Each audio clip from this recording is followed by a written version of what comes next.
explosions hurtling at 120 kilometers per hour, a chaos of imagery dated and categorized in a forgotten file cabinet. You ever have that dream where you woke up and started your day only to then wake up for real and do the whole thing over again? That's what it's like driving across the Nullarbor. This is where the road meets the road. Civilization, a thought upon the wind. Come on towards the madness as we descend into the farthest reaches of nowhere in particular. I left my yoga mat right here. R.I.P. yoga mat. It's gone. Replacing a tail light. There it is, in all its glory. Here are the bulbs, hopefully. We got the burnt one. All right, looking good. My dad always says if one's gonna go out, then the other one's probably not far from going out, so you gotta replace both of them. I was 9 when I had my first existential thought. The concept of nothing was given new meaning when I thought of the fact that someone has to be there to experience the nothing. This leads to the heart-sinking realization that if the universe never existed, there would be just blank. But not even that. There would just not be. And as if the universe not existing wasn't scary enough, it pales in comparison to the small scale and more personal understanding of your own mortality. Oh, it's so bouncy.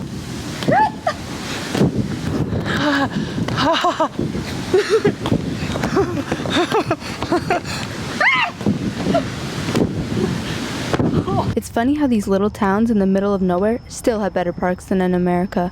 A jumping pillow, playgrounds, kitchens, outside gyms, even this pump track, which should be used for bikes, but here I am using it to talk on the phone.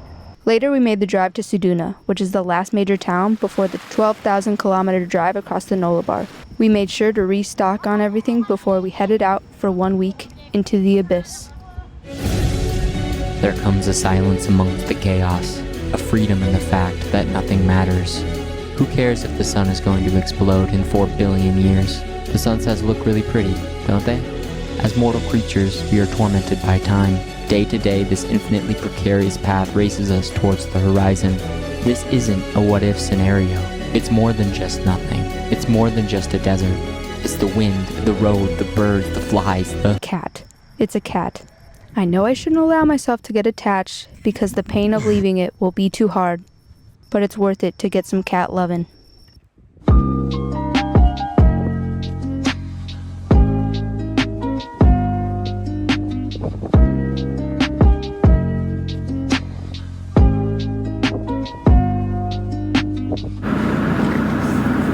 Did we go the wrong way? Yeah. There's only one road. How do we go the only wrong direction?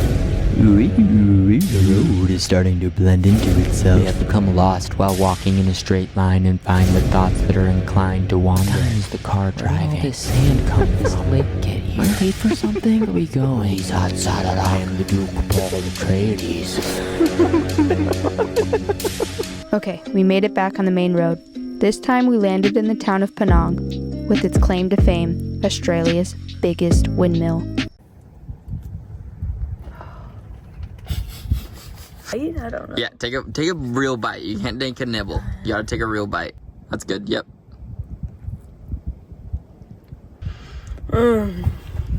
No, I think it's a no for me.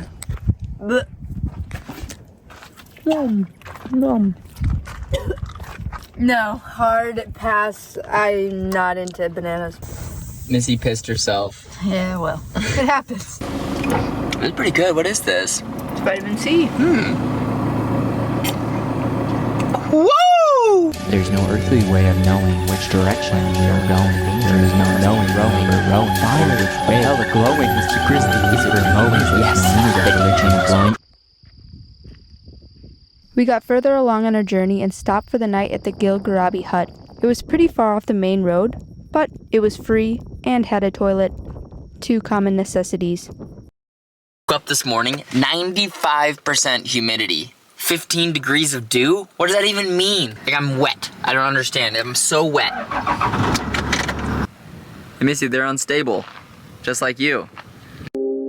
Here we are at the Great Australian Bight, which I originally thought got its name because of sharks being here, because sharks can bite, you know? I don't know. Only I'm now realizing it's not spelled B-I-T-E. Anyways, this was such a spectacular spot and one of the cooler things I have seen in Australia. Then we went to our campsite for the night, which was so beautiful.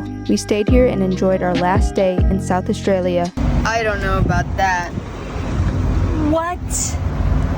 No. Me first? Yeah. I have to have you try. Oh, okay, sure. Oh, disgusting. It's just a passion fruit. I need like a spoon. This isn't really working. It's like a pomegranate, maybe. That's pretty good, actually. Very tangy. All right, here comes the No, you finish your half.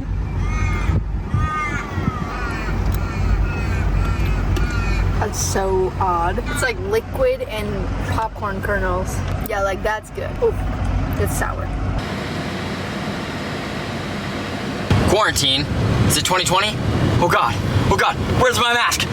The hours have mushed to days, and as my mind melts with the road, all notions of sanity has left the chat. The roads keep roading, shifting and turning. 2 lanes, dotted lines, just pay attention to the road. It's the same road, Rhys. It's just the road is life. Road is good. Just the same road. Missy's sleeping.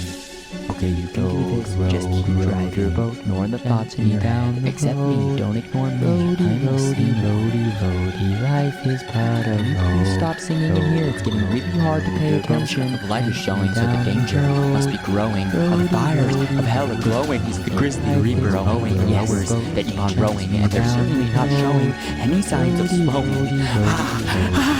Look at my feet. Look at my feet. Stir. I hid the chocolate. Missy, gotta go find it. Chocolate. You didn't like bury it, right? I don't know, where is it? Hey, Bunny.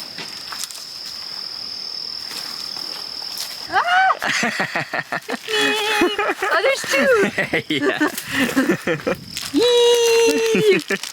2. You're like, give me one. Yeah, one's mine. Cute. We were now finally in Western Australia. We passed the town of Border Village and stayed at the rest area called Moodin Bluff, which was such a hidden gem. Me and Rhys thought it was funny because we had no idea what time it was, because they have South Australia time, Western Australia time, and local time. We were somewhere in between a 3-hour range of time. Out here in the middle of the night and watch random pumpkins. One's made a little shelter. Okay, it's getting towards the final stretch. The end must be reached. My mind must come to terms with reality. Crazy or not, nothing matters, and that's okay.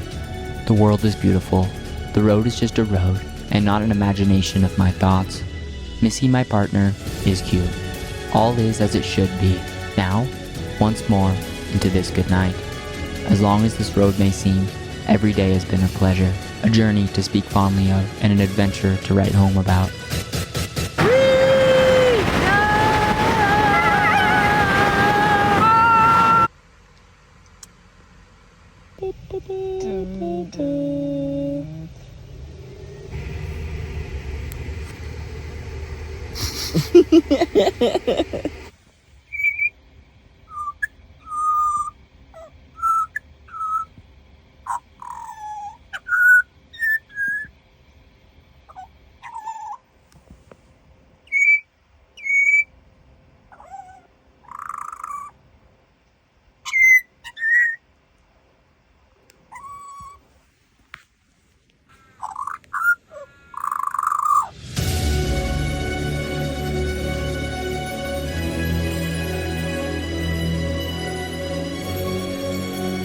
I will leave you with words from the world of tomorrow.